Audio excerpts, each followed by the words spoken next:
Hi, எல்லாருக்கும் வணக்கம். இப்போ லைஃப் அப்படின்னா என்ன அப்படி டிஃபைன் பண்ணுங்க அப்படின்னு சொன்னால் நம்ம என்ன சொல்லுவோம்? லைஃப்னால் நம்ம வந்து வாழ்கிறது, நாமளும் வாழ்கிறது, அடுத்தவங்களையும் வந்து நம்ம வந்து சந்தோஷமாக வச்சுக்கிறது. அதுக்கப்புறம் வந்து நம்ம வந்து ஒரு மீனிங்ஃபுல் அர்த்தமுள்ள வாழ்க்கை வாழ்கிறதுக்காக தான் இப்படி கஷ்டப்பட்டுட்டு இருக்கோம். இந்த மாதிரி லைஃப் அப்படின்னு நம்ம நிறைய டெஃபினேஷன் வந்து சொல்கிறோம். அதே மாதிரி தாங்க லைஃப் அப்படிங்கிறது வந்து ஃப்யூச்சர் வந்து நமக்கு எப்படி இருக்குங்கிறது கணிக்கவே முடியாது. எந்த மாதிரி ஒரு கஷ்டமான சுச்சுவேஷன் கூட வந்து வரலாம். எந்த கஷ்டம் வந்தாலும் நம்ம எந்த ஒரு தப்பான முடிவும் எடுக்காமல் எந்த அளவுக்கு நம்ம லைஃப்பை வந்து ஒரு மீனிங்ஃபுல்லாக வாழ்கிறோம் அப்படிங்கிறது தாங்க லைஃபு. என்ன திடீர்னு இன்றைக்கி லைஃப் பற்றி அப்படி பேசுகிறேன் அப்படின்னா, தன்னோட லைஃப்பில் நிறைய சோதனைகளை சந்தித்து அதை வந்து சாதனையாக மாற்றின ஒரு பெண் பற்றி தான் பேச போகிறேன். இன்றைக்கி வந்து மார்ச் 6 மார்ச் 8 வந்து மகளிர் தினம் வருது. சரி, ஒரு பெண் யாரையாவது பற்றி பேசலாம் அப்படிங்கும்போது எனக்கு நிறைய பெண்கள் வந்து என்னோடய மைண்டில் வந்து தோன்றுறாங்க. அவங்களாம் இப்போ வந்து வாழ்ந்து முடிச்சிட்டாங்க, அவங்களோட காலம் வந்து முடிஞ்சிச்சு. இப்போது வாழ்ந்துட்டுருக்க ஒரு பெண், அந்த மாதிரி யாரையாவது ஒருத்தரை பற்றி பேசலாம் அப்படிங்கும்போது எனக்கு உடனே மைண்டில் வந்து ஸ்ட்ரைக் ஆனது யாருன்னு பார்த்தீங்கன்னா முனிபா மசாரி. அவங்க வந்து அயன் லேடி ஆஃப் பாகிஸ்தான் சொல்கிறாங்க. பாகிஸ்தான் பெண்களின் உண்மை முகம் அப்படின்னு சொல்கிறாங்க. முனிபா மசாரி வந்து ஒரு பாகிஸ்தானிய பெண். அவங்க வந்து இன்றைக்கி ஒரு மோட்டிவேஷ்னல் ஸ்பீக்கராக இருக்காங்க. பர்சனலாக நான் ரொம்ப லோவாக இருக்கும்போதெல்லாம் அவங்களோட ஸ்பீச், அவங்க சொன்ன கோட்ஸ் அதெல்லாம் படிக்கும்போது நான் வந்து ரொம்ப மோட்டிவேட் ஆகுவேன்.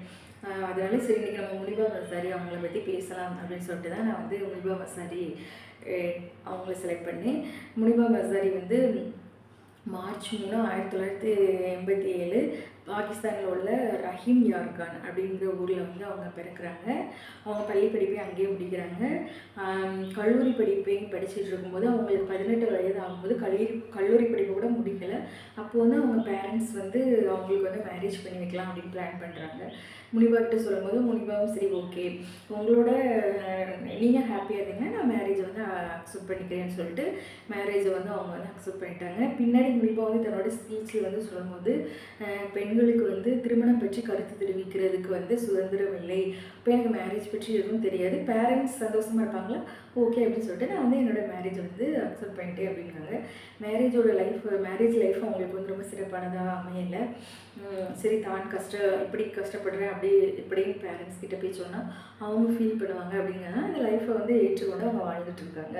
அப்படி ஒரு நாள் அவங்களும் அவங்க ஹஸ்பண்டும் காரில் ட்ராவல் பண்ணிகிட்டு இருக்காங்க. 2008 பிப்ரவரி 27 அன்றைக்கி அவங்க காரில் போயிட்டு இருக்கும்போது ஹஸ்பண்ட் தான் வந்து கார் வந்து ட்ரைவ் பண்ணிகிட்டு இருக்காங்க. கார் வந்து ஒரு பயங்கர விபத்தை வந்து சந்திக்கு. ஹஸ்பண்ட் வந்து அப்படியே தூங்கிட்டாங்க, அதனால கார் பயங்கர விபத்தை சந்திக்குது. ஹஸ்பண்ட் வந்து கார்லேருந்து அப்படியே குதித்து அப்படியே அவருக்கு அடி எதுவும் படல, அவர் அப்படியே தப்பிச்சு போயிடுறாரு. முனிபாவை அப்படியே விட்டுட்டு வந்து போயிடுறாரு. முனிபா வந்து பயங்கர அடி, அவங்க தலையை தவிர அவங்க பாடி ஃபுல்லும் பயங்கர அடி, எலும்பு எல்லாமே நொறுங்கிட்டு அவங்க வந்து சொல்கிறாங்க, எனக்கு வந்து கால் இருக்கிறதாவே நான் வந்து ஃபீல் பண்ணலை, அந்தளவுக்கு வலி இருந்தது. அதை விட மிக கொடுமையான வலி என்னன்னு சொன்னால், என்னோடய லைஃப் எல்லாமே அவர் தான் நினச்சிட்டு இருந்தேன், என் ஹஸ்பண்ட் வந்து என்னை விட்டு போனது இன்னும் எனக்கு வலியே தந்தது அப்படின்னு வந்து அவங்க வந்து சொல்கிறாங்க முனிபா. அப்படி ஆக்சிடெண்ட் ஆகி 1 மணி நேரம் அவங்களை யாருமே பார்க்கவே இல்லை. அதுக்கப்புறம் ஒரு சிலர் அவங்கள பார்த்துட்டு அது ஒரு கிராமம், அங்கே ஆம்புலன்ஸ் வசதி கூட கிடையாது. அப்புறம் ஜீப் உதவியோடு அவங்க வந்து பக்கத்தில் இருக்க மருத்துவமனை கொண்டு செல்லப்படுறாங்க. அந்த மருத்துவமனையில் முனிபாக்கு ட்ரீட்மெண்ட் பண்ண அளவு கூட ஃபெசிலிட்டிஸ் எதுவுமே இல்லை. அவங்க வந்து வேறு மருத்துவமனைக்கு போக சொல்கிறாங்க. அங்கே இருக்கிற டாக்டர்ஸ்லாம் அவங்கள வந்து டெஸ்ட் பண்ணிட்டு முனிபா வந்து இனிமேல் உயிர் பழைக்கிறதே பெரிய கஷ்டம், அந்தளவுக்கு அடி இருக்குது, அவங்கள காப்பாற்ற முடியாது அப்படின்னு சொல்லி விட்டுறாங்க. அதுக்கப்புறம் கராச்சியில் இருக்க ஒரு மருத்துவமனைக்கு கொண்டு போகிறாங்க. அங்கே இருக்க டாக்டர்ஸ் வந்து அவங்களுக்கு வந்து நல்ல ட்ரீட்மெண்ட் கொடுத்து அவங்களோட பாடி ஃபுல்லுமே பயங்கர அடியாகிடுச்சு. அவங்களுக்கு எல்லாம் ஸ்க்ரூ இதெல்லாம் வச்சு அவங்க எலும்பு இதெல்லாம் சரி பண்ணி அவங்களுக்கு வந்து ட்ரீட்மெண்ட்டு கொடுத்துருக்காங்க. அதுக்கப்புறம் வந்து ட்ரீட்மெண்ட் கொடுத்து முனிபா வந்து உயிர் பிழைக்க வச்சுட்டாங்க. அதுக்கப்புறம் வந்து அவங்க வந்து அவங்களுக்கு வந்து நிறைய ப்ராப்ளம் இருக்குது முனிபாட்ட.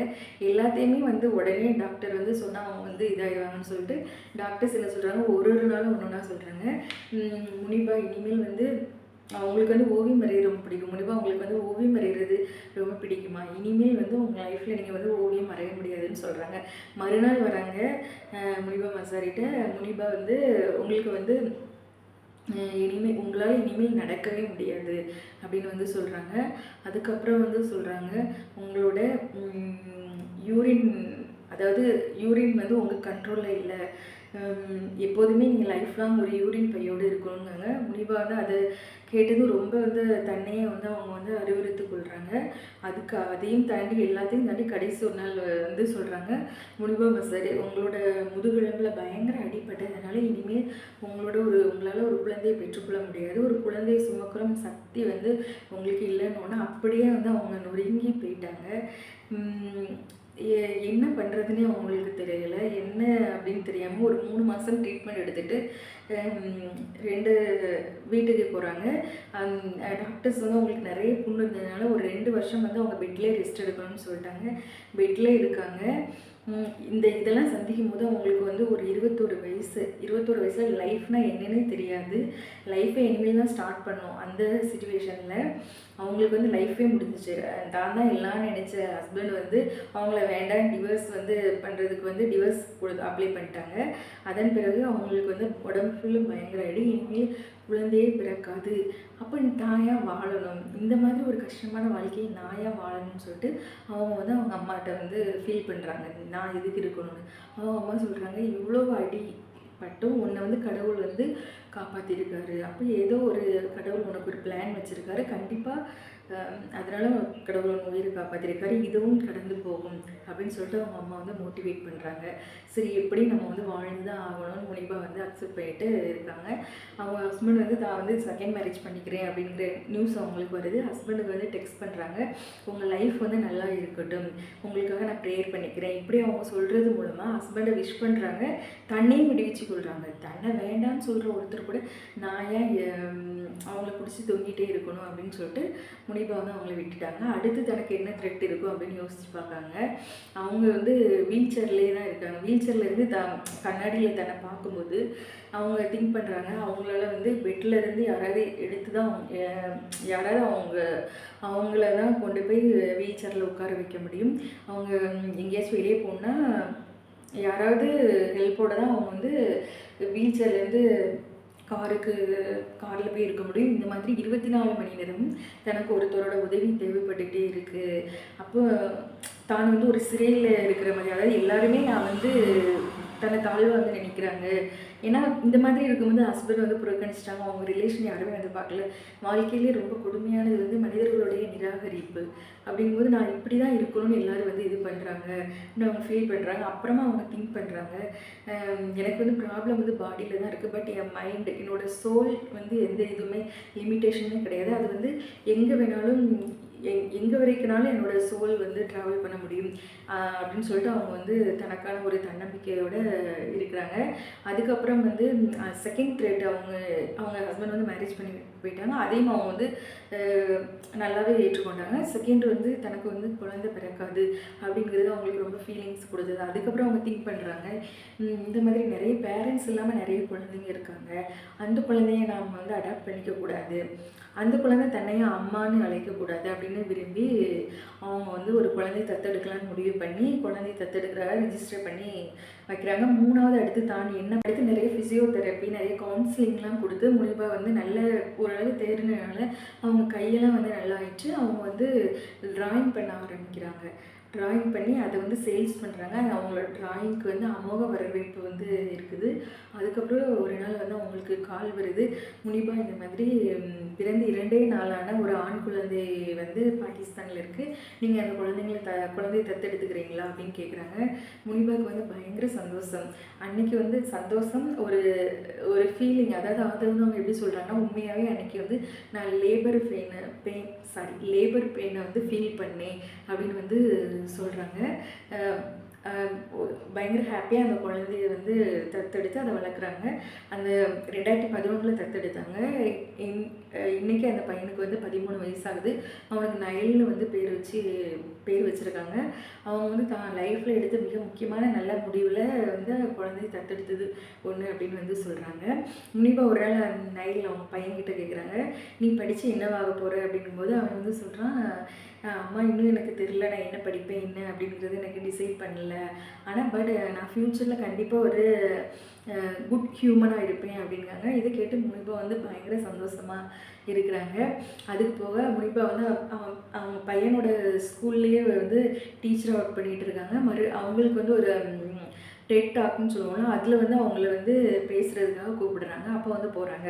அப்போ அவங்கள பர்சனல் இதை பற்றி பேசுகிறாங்க. அப்போ அவங்க சொல்கிறாங்க, என்னை பார்த்து யாரும் வந்து பரிதாபப்படக்கூடாது, நான் அந்த ஸ்பீச் கொடுக்குறது யாராவது என்னை பார்த்து வந்து மோட்டிவேட் ஆகணும், அதுக்கு தான் வந்து நான் வந்து பேசுகிறேன் அப்படிங்காங்க. முனிபாவோட எப்போவுமே தன்னை வந்து யாரும் பரிதாபமாக நினைக்கக்கூடாது அப்படிங்கிற தாட் அவங்களுக்கு வந்து இருந்துகிட்டே இருந்தது. அதனால் அவங்க லைஃப் வந்து எவ்வளோ இம்ப்ரூவ் பண்ண முடியும், எவ்வளோ மீனிங்ஃபுல்லாக ஆக்க முடியும் அப்படிங்கிறதுல அவங்க ரொம்ப இதாக இருந்துட்டு இருந்தாங்க. அந்த டெட்டாக் அவங்கள பார்த்துட்டு அவங்களுக்கு வந்து ஒரு பாகிஸ்தானில் உள்ள ஒரு நேஷ்னல் டெலிவிஷனில் ஒரு நிகழ்ச்சியை தொகுத்து வளர்க்குறதுக்கு வந்து அவங்களுக்கு ஒரு வாய்ப்பு வருது. அதுக்கப்புறம் வந்து ஃபஸ்ட்டு வீல் சேர் மாடலாக இருக்காங்க, அப்புறம் ஒரு பாடகராக இருக்காங்க, அதாவது சமூக ஆர்வலர், வீல் சேர் மாடல், அதுக்கப்புறம் வந்து சிங்கர், மோட்டிவேஷ்னல் ஸ்பீக்கர், இந்த மாதிரி பன்முகத்தன்மை கொண்டவரை முனிபா வந்து தன்னோட இந்த மாதிரி பல சோதனை வந்து அவங்க வந்து சாதனையாக மாற்றிட்டாங்க. 2015 வருஷம் ஐநா சபை வந்து அவங்களுக்கு வந்து அதிகாரம் மற்றும் பாலின சமத்துவ நல்லெண்ண தூதரை நியமிக்குது. அதுக்கு அதே 2015 வருஷம் பிபிசி வந்து சாதனைகள் புரிந்த 100 பெண்கள் பட்டியலில் முனிபாவோட பேரும் வருது. அப்புறம் வந்து போப்ஸ் பத்திரிகைகள் வந்து 30 வயதுக்குட்பட்ட 30 பெண்கள் பட்டியலில் முனிபாவோட பேரும் வந்து இடம் பெறுது. இன்றைக்கி வந்து அவங்க வந்து அவ்வளோ கஷ்டம், அவங்க வந்து எப்படி வேணாலும் வந்து ஃபீல் பண்ணியிருக்கலாம், நான் ஏன் வாழணும்னு வந்து லைஃபு அப்படி ஒரு மாதிரி ஃபீல் பண்ணி ஏதாவது தப்பான முடிவு எடுத்திருந்தா இன்றைக்கி இருந்துருக்க மாட்டாங்க. அவங்களோட பெரிய இதுனா யாரும் தன்னை பார்த்து பரிதாபப்படக்கூடாது, தன்னை பார்த்து அவங்க வந்து ஏதாவது ஒன்று மோட்டிவேட் ஆகணும். பர்சனலாக எனக்கு நிறைய ப்ராப்ளம் வரும்போதெல்லாம் அவங்களோட ஸ்பீச், அவங்களோட கோட்ஸ் இதெல்லாம் படித்து தான் நான் வந்து ரொம்ப மோட்டிவேட் ஆனேன். அவங்க வந்து நிறைய வந்து சொல்லியிருக்காங்க கோட்ஸ். அதில் எனக்கு ரொம்ப பிடிச்சது என்ன அப்படின்னா, முனிபா சொல்கிறாங்க, I don't know how my story will end, but nowhere in my text you will ever read I gave up. அதாவது என்ன சொல்கிறாங்கன்னா, என்னோடய கதை வந்து எப்படி முடியும் அப்படின்னு எனக்கு தெரியாது, பட் என்னோடய கதையில் எங்கேயுமே நீங்கள் வந்து படிச்சிருக்க மாட்டீங்க, நான் தோற்று விட்டேன் அப்படிங்கிறது. அது வந்து எனக்கு ரொம்ப பிடிச்சது. அது வந்து அடிக்கடி என்னை மோட்டிவேட் பண்ணுற மாதிரி இருக்கும். இந்த மாதிரி நிறைய முனிபா மசாரியோட ஸ்பீச் கோட்ஸ்லாம் நீங்கள் வந்து படிங்க, ரொம்ப மோட்டிவேட்டாக இருங்க, லைஃப்பை வந்து ரொம்ப மீனிங்ஃபுல்லாக ஆக்கிடுவோங்க. வீடியோ பிடிச்சிருந்தா லைக் பண்ணுங்கள், ஷேர் பண்ணுங்கள், ப்ளீஸ் சப்ஸ்கிரைப் பண்ணுங்கள். இதுவரைக்கும் வீடியோ பார்த்ததுக்கு ரொம்ப தேங்க்ஸுங்க. பாய். நெக்ஸ்ட்டு நல்ல ஒரு வீடியோவில் சந்திக்கலாம்.